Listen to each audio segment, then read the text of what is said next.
For most 2005 pennies, circulated coins equals worth 1 cent.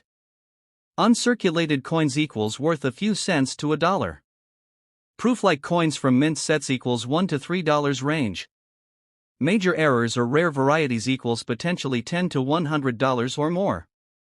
Because billions of pennies were produced, the 2005 issue is not rare. However, collectors often save high-grade coins to complete date sets.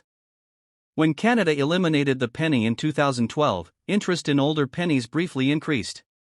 Although prices have since stabilized, coins in pristine condition remain more desirable than heavily worn ones. 6. Significance after the penny's elimination, approximate 700 words. Canada stopped distributing pennies on February 4, 2013, though the last pennies were minted in 2012.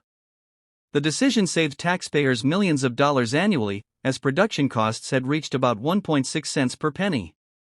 The 2005 penny has since become part of Canadian history. While not particularly rare, it represents the last era of a coin many Canadians grew up with. For children, it was often the first coin they handled. For collectors, it marked the transition from copper to plated steel coinage. These coins are now slowly disappearing from circulation as people hoard them, melt them for metal content, or donate them to charity drives.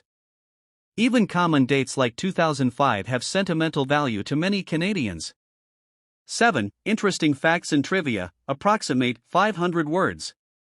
The maple leaf designed by George Kruger Gray has been used for nearly 70 years, making it one of Canada's most recognizable coin motifs.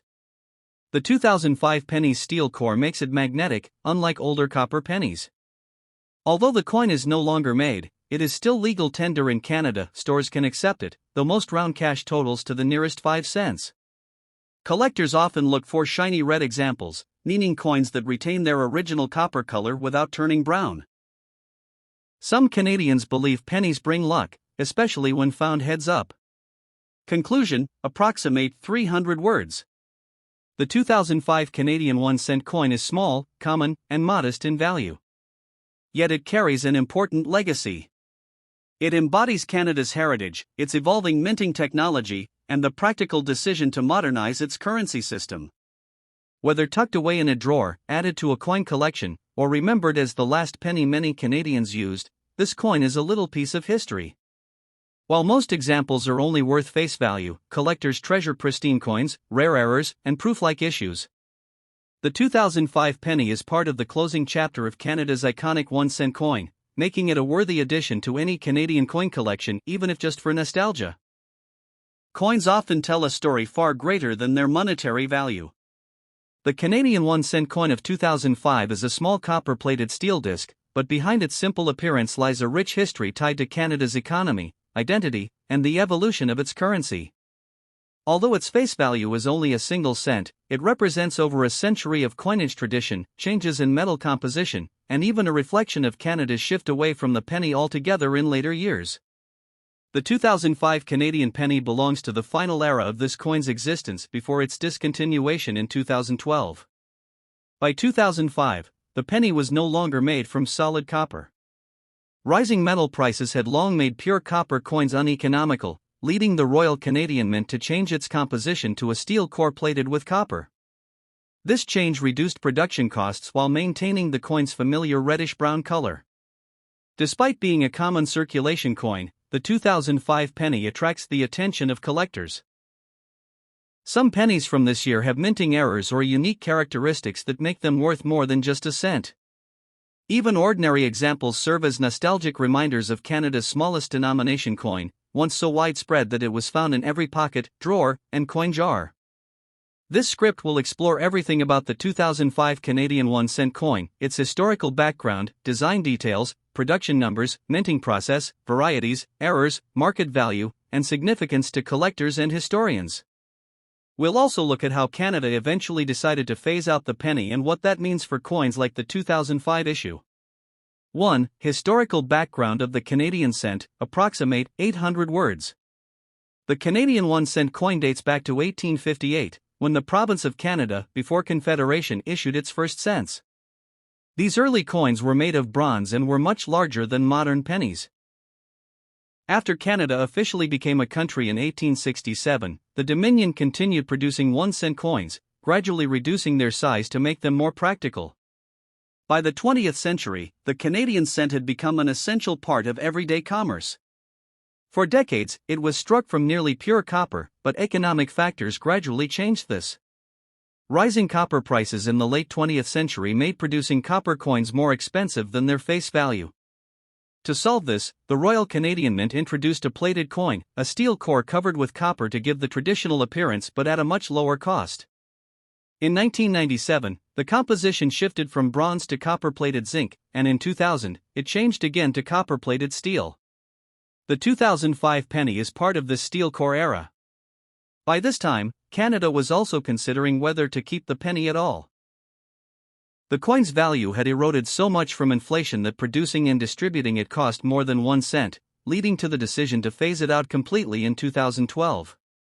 The 2005 cent is therefore historically important. It belongs to T.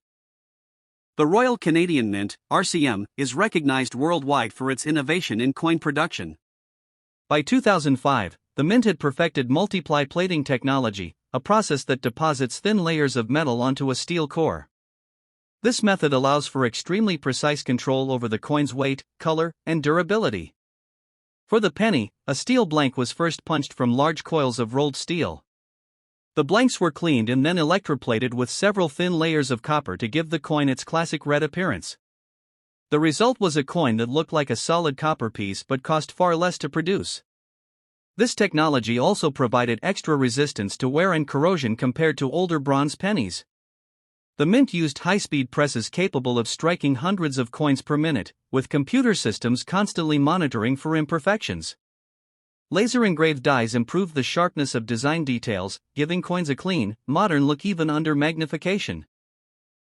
Because this technology was so advanced, error coins from 2005 are relatively rare compared to earlier decades. When defects occurred, such as off-center strikes, die cracks, or plating flaws, they usually slipped through in small numbers, making them appealing to collectors. 9. Cultural and symbolic importance. Even though the penny had lost much of its purchasing power by 2005, it still carried symbolic weight for Canadians. The maple leaf reverse design had appeared on the penny since 1937, making it a familiar national emblem. For many people, pennies were a first encounter with money as children, used in allowances, piggy banks, and school charity drives. The disappearance of the penny in 2012 sparked nostalgia. Many Canadians began saving jars of pennies as keepsakes. The 2005 issue, being part of the last decade of mintage, is often included in these personal hoards. Some families even create framed penny sets showing every year of a child's birth to symbolize growth and history. In popular culture, pennies are often associated with good luck, especially when found heads up. Although Canada no longer mints the coin, this tradition remains. Wedding customs sometimes include slipping a penny into a bride's shoe as a token of prosperity. 10. Collector trends and market observations. The market for modern Canadian cents, including the 2005 penny, is shaped by several factors. Condition: grade collectors prefer uncirculated coins with no scratches, spots, or discoloration. Mint state examples graded MS65 or higher can sell for more than face value, even for common years like 2005. Special finishes, proof-like and specimen sets sold by the Mint in 2005 include higher quality pennies with mirrored fields and frosted designs. These coins, never intended for circulation, often trade at a small premium. Error coins, dramatic mint errors such as missing copper plating, double strikes, or broad strikes, can raise a penny's value from a cent to several dollars or more, depending